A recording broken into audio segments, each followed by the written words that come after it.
Buenas tardes, instructor y compañeros. Mi nombre es Sergio Soler. Soy el líder del grupo número 3, el cual está compuesto por 5 personas, las cuales son Anaye Forero, Julián Guzmán, Nicolás González y Clara Bernal. Con esto, el día de hoy nosotros venimos a exponer sobre los tipos y métodos de muestreo, errores de muestreo, población y muestra, diseño en la muestra sistemática y estratificada, estimación en la medida y tabla de números aleatorios, estimación en la medida y en la totalidad. Y por último, ejemplos de software aplicados en la totalidad. Si no es más, empecemos con los tipos y métodos de muestreo. Tipos y métodos de muestreo. Tipo de muestreo. El tipo de muestreo para una investigación de mercado dependerá siempre de la información y el nivel de confianza que desees obtener. Existen métodos probabilísticos, los cuales consisten en elegir a los participantes de manera aleatoria. En los probabilísticos se realiza una selección de personas que cubren ciertos criterios. Ambos tipos de muestreo se conforman de subtipos. Es primordial revisar las características de cada uno de ellos, su principal ventaja y desventaja para ayudar a elegir el que resulte más conveniente de el estudio de mercado. El muestreo probabilístico es un método de muestreo que se refiere al estudio o el análisis de grupos pequeños de una población, que utiliza formas de métodos de selección aleatoria.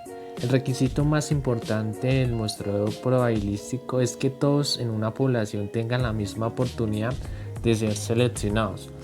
Por ejemplo, si tienes una población de 100 personas, cada persona tendría una probabilidad de 1 de 100 de ser seleccionado.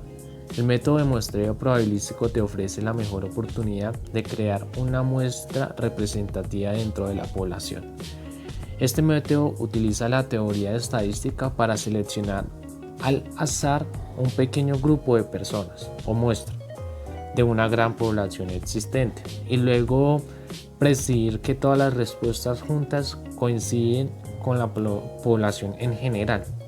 Por ejemplo, es prácticamente imposible enviar una encuesta a cada una de las personas de todo un país para recabar información, pero lo que puedes hacer es utilizar el método de muestreo de probabilidad para obtener todos los datos que puedan ser buenos, incluso aunque se obtengan una población más pequeña. Encontramos unos tipos de muestreos probabilísticos, los cuales son aleatorio simple, que es un método por el cual todas las personas de un universo y que estén descritas en un marco muestral tienen las mismas posibilidades de participar. La ventaja y desventaja. La ventaja: la generación de números al azar a través del software permite que cada vez sea más rápido.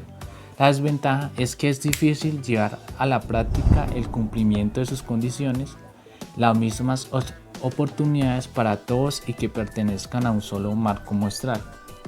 Otro tipo de muestreo encontramos estratificado. Este consiste en dividir la población objeto en diferentes subgrupos o estratos de forma que un individuo solo tenga permanencia en uno solo de ellos.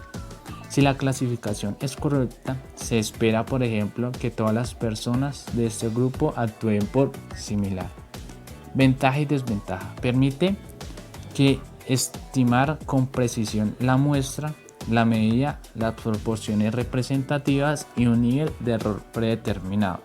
Desventaja: la selección de las variables de estratificación puede ser difícil si un estudio implica un gran número de variables.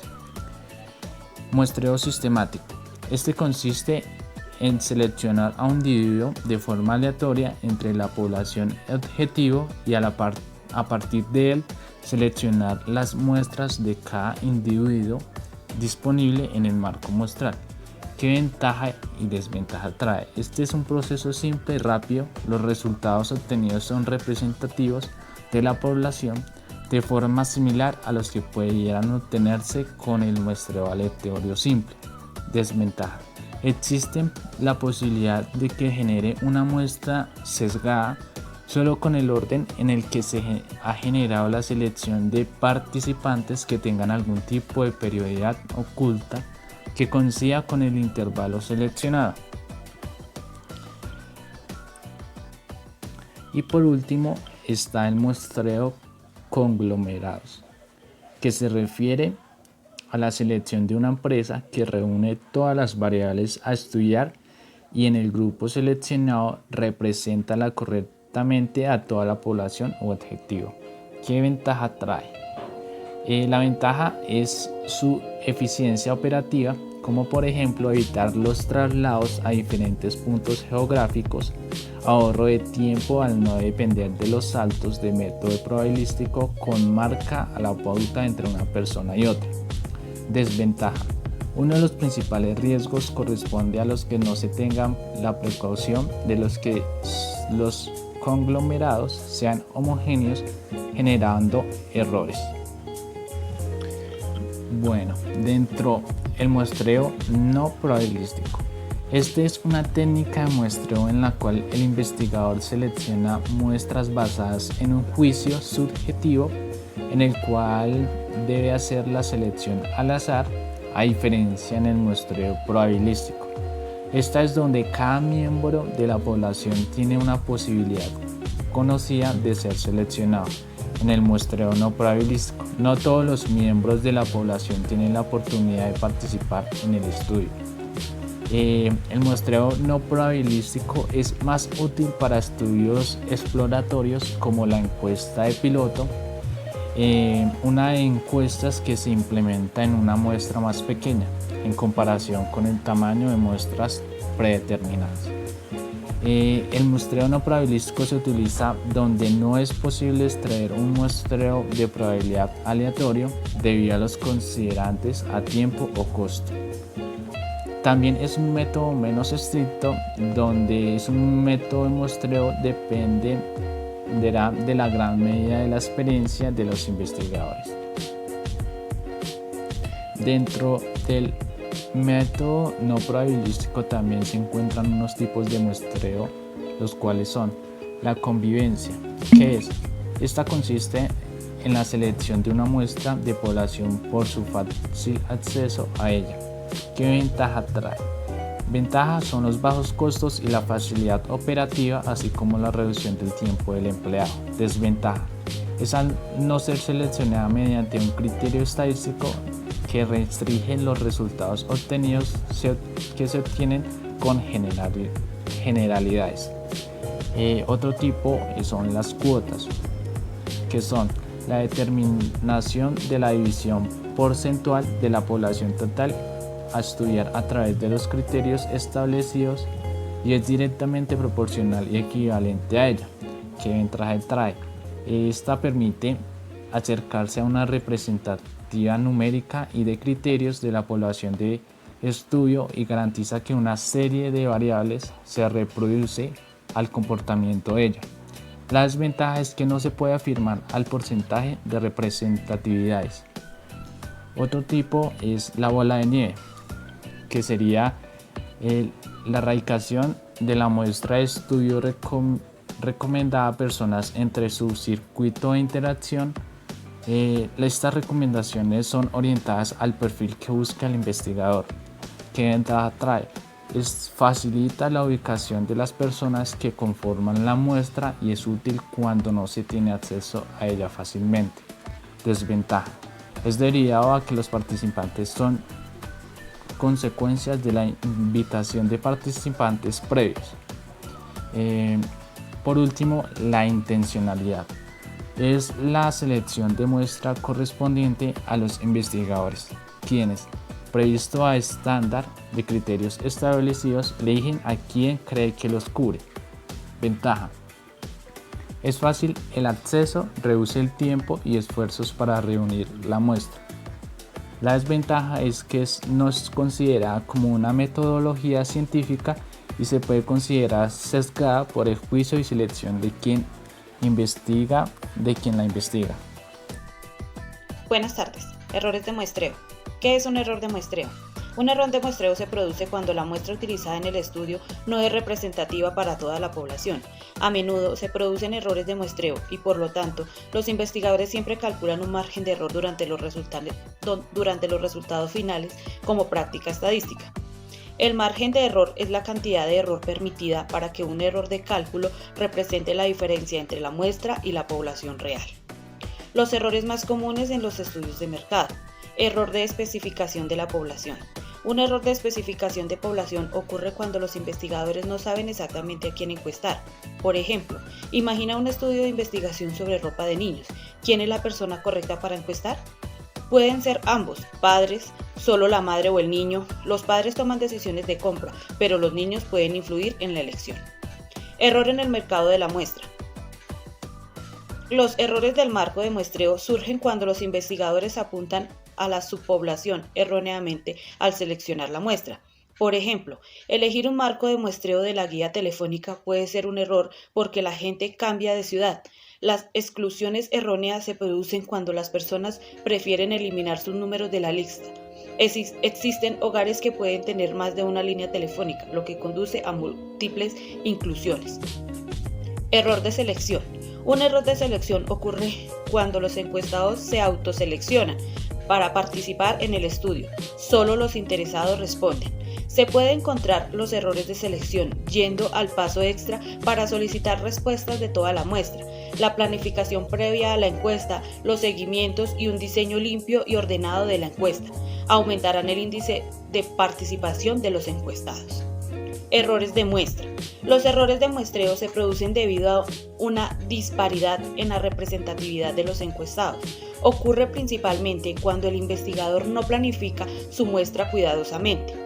Estos errores de muestreo pueden controlarse y eliminarse mediante la creación de un diseño de muestra cuidadoso, teniendo una muestra lo suficientemente grande como para reflejar a toda la población o utilizando una muestra online para recoger las respuestas de una encuesta. ¿Cuáles son los pasos para reducir un error de muestreo? Aumentar el tamaño de la muestra. Un mayor tamaño de la muestra resalta en un resultado más exacto, porque el estudio se acerca más al tamaño real de la población. Dividir la población en grupos. Prueba los grupos de acuerdo a su tamaño de población, en lugar de usar una muestra aleatoria. Por ejemplo, si las personas de un determinado grupo demográfico constituyen el 20% de la población, asegura que tu estudio tome en cuenta esta variable. Conoce a tu población, estudia a tu población y entiende su mezcla demográfica. Averigua qué grupos demográficos utilizan tu producto y servicio y asegúrate de que solo te diriges a la muestra que importa. El error de muestreo más mediable y los investigadores pueden utilizarlo en su beneficio para estimar la exactitud de sus hallazgos y estimar la varianza. Buenas tardes, mi nombre es Nicolás González y vengo a exponer lo que es población y muestra. La población objetivo es sinónimo de público objetivo o mercado objetivo. El término se refiere a los tipos de consumidores en los que las empresas se centran en cuanto a la publicidad o a la comercialización de sus productos o servicios. Una población objetivo puede ser también clientes de negocios.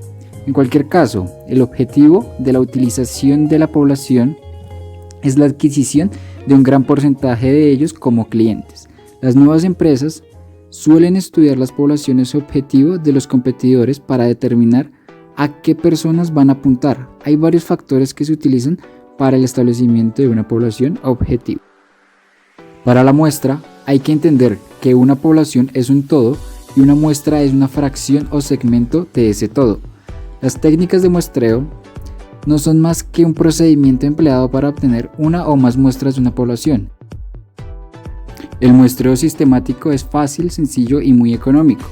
Es un tipo de muestreo probabilístico donde se hace una selección aleatoria del primer elemento para la muestra y luego se seleccionan los elementos posteriores utilizando intervalos fijos o sistemáticos hasta alcanzar el tamaño de la muestra deseado. El muestreo sistemático era muy popular en el pasado, antes de que la aparición de los ordenadores hiciese trivial un problema que siempre había dado muchos quebraderos de cabeza a los investigadores. elegir individuos de forma aleatoria dentro de una muestra. En la medida en que los ordenadores nos han facilitado la tarea de generar números aleatorios, este problema ha desaparecido. También se sigue utilizando para seleccionar individuos a lo largo del tiempo. Por ejemplo, para estudiar la satisfacción de un servicio podemos elegir sistemáticamente encuestar a uno de cada n clientes que nos visiten.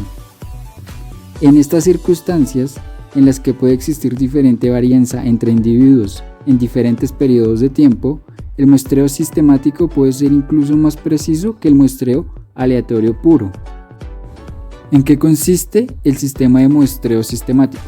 Es una técnica dentro de la categoría de muestreos probabilísticos y que por lo tanto requiere un control preciso del marco muestral de individuos seleccionables junto con la probabilidad de que sean seleccionados, consistente en escoger un individuo inicial de forma aleatoria entre la población y a continuación seleccionar para la muestra a cada enésimo individuo disponible en el marco muestral. El muestreo sistemático es un proceso muy simple y que solo requiere la elección de un individuo al azar. El resto del proceso es trivial y rápido.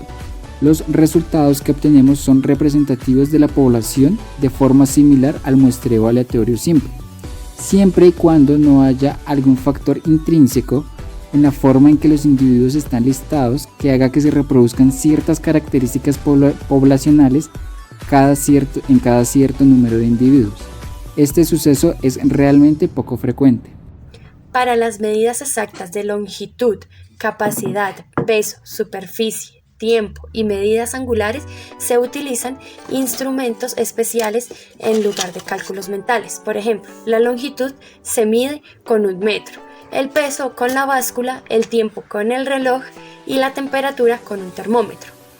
Para hacer estimaciones es importante conocer la medida real de lo que se requiere estimar. No podemos estimar algo que desconocemos. Siempre hacemos estimaciones sobre la base de una idea o conocimiento y tratamos de aproximarlo lo mejor posible. Por ejemplo, si tenemos una bolsa de azúcar que pesa 1 kilogramo y vemos 10 bolsas iguales, estimamos que hay 10 kilogramos de azúcar. Esto lo pudimos hacer sin un instrumento de medición, pero utilizamos un cálculo mental basado en la estimación del tamaño y capacidad de la bolsa, por lo cual es importante recordar que se mide con instrumentos y se hace estimaciones sin instrumentos. Tablas de numeración aleatorios. Las tablas de números aleatorios se han utilizado en estadísticas para la elección de muestras aleatorias. Estas tablas resultan más eficaces que la selección manual de muestras al azar. Lo pueden ser con dados, cartas, entre otros. Hoy en día, las tablas de números aleatorios han sido sustituidos por generadores de números aleatorios. Las tablas de números aleatorios tienen las propiedades deseadas de aleatoriedad sin importar el método de selección de la muestra, por fila, columna, diagonal o irregularmente. La primera tabla fue publicada por un estudiante de Carr en 1927 y desde entonces diversas tablas han sido desarrolladas. Las primeras tablas fueron generadas a través de una variedad de métodos. Leonard Henry tomó sus primeros números al azar del registro del censo. Ronald y Frank hicieron lo propio con las tablas de logaritmos. En 1939, Mauricio y Bannington Smith publicaron una tabla con 100 cifras producidas por una máquina especializada y un operador humano. A mediados de la década de 1940, la RAND, corporación que dedicó a desarrollar una amplia tabla de números aleatorios para su uso con el método de Monte Carlo y mediante un hardware generador de números aleatorios, publicaron a Millon Random Mill Normal Diabetes. La tabla RAND utiliza simulación electrónica de una ruleta conectada a un ordenador. Los resultados fueron cuidadosamente filtrados y probados antes de ser utilizados para generar la tabla. Esta fue un avance importante de la obtención de números al azar, porque Una tabla grande y tan preparada cuidadosamente nunca había estado antes disponible.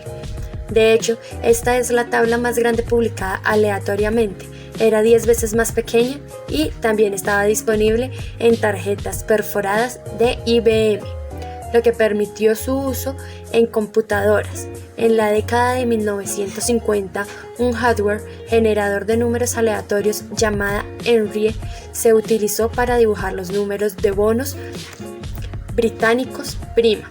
La primera prueba de números aleatorios para la aleatoriedad estadística fue desarrollado por Maurice Kernball y Byton Smith a finales de 1930 y se basó en la búsqueda de ciertos tipos de expectativas probabilísticas en una secuencia determinada. La prueba más simple era una comprobación para asegurarse de que aproximadamente el mismo número de cifras estaban presentes. Pruebas más complicadas buscaban el número de dígitos entre ceros sucesivos y la comparación de recuentos totales con sus probabilidades de espera. Durante los años se desarrollaron pruebas más complicadas. Kennard y Smith también crearon la noción de aleatoriedad local, por el que un conjunto dado de números aleatorios se descompone y probado en los segmentos en un conjunto de 100.000 números. Por ejemplo, 2 de las miles de personas fueron un poco menos al azar a nivel local que el resto, pero el conjunto de su conjunto pasaría sus pruebas. Kennard y Smith aconsejaban a sus lectores no utilizar estos miles en particular por sí mismos. Los procesos de filtrado y las pruebas eliminan cualquier sesgo y asimetría notable de los números originales generados por hardware, para que dichas tablas promocionen números aleatorios más fiables para el usuario. Hay que tener en cuenta que cualquier tabla de números aleatorios publicada o de cualquier forma accesible no es adecuada para objetivos criptográficos, debido a que su accesibilidad convierte la descodificación prescindible y por lo tanto su efecto en un criptosistema también es predecible. Por lo contrario, números aleatorios que solo sean accesibles para el codificador y decodificador permiten literalmente un cifrado irrompible de una cantidad similar o menor medida de datos significativos. Buenas tardes, hoy les vengo a hablar sobre software aplicado. El software aplicado es aquel que permite a los usuarios llevar a cabo una o varias tareas específicas. El software aplicado ha sido escrito con el fin de realizar casi cualquier tarea imaginable. Existen literalmente miles de estos programas para ser aplicados en diferentes tareas, desde procesamiento de palabras hasta cómo seleccionar una universidad. Hay diferentes tipos de software aplicado. Hay aplicaciones de negocio, aplicaciones de utilerías, aplicaciones personales y aplicaciones de entretenimiento. Aplicaciones de negocio son las más comunes, son procesadores de palabras, software de hojas de cálculo, de sistemas de bases de datos. Utilerías. Las utilerías que componen según la categoría de aplicaciones de software te ayudan a administrar y a darle mantenimiento a tu computadora. Aplicaciones personales. Estos programas te permiten mantener una agenda de direcciones y calendarios de citas, hacer operaciones bancarias sin tener que salir de tu hogar, enviar correos electrónicos a cualquier parte del mundo y además conectarte a servicios informáticos que ofrecen grandes bases de datos de información valiosa. Aplicaciones de entretenimiento. Software de entretenimiento, videojuegos de galería, simuladores de vuelo, juegos interactivos, misterio y rompecabezas. El software aplicado tiene como objetivo asistir o ayudar a un usuario de una computadora para ejecutar tareas específicas. Una de las más comunes es, el procesamiento de texto. La aplicación sería Word, que este tipo de software nos permite modificar el texto en cuanto a sus características, engrosar, el tamaño de la letra, la tipografía, entre otros. Otro tipo de software son las hojas de cálculo, y pues la aplicación es Excel. Las hojas de cálculo ayudan a hacer las tareas de los cálculos matemáticos y estadísticos más fácil, y también ayudan a hacer diagramas y gráficas. Por otro lado encontramos el software de presentaciones visuales, y pues es la aplicación que comúnmente vemos o que utilizamos podría ser PowerPoint. Muchas gracias.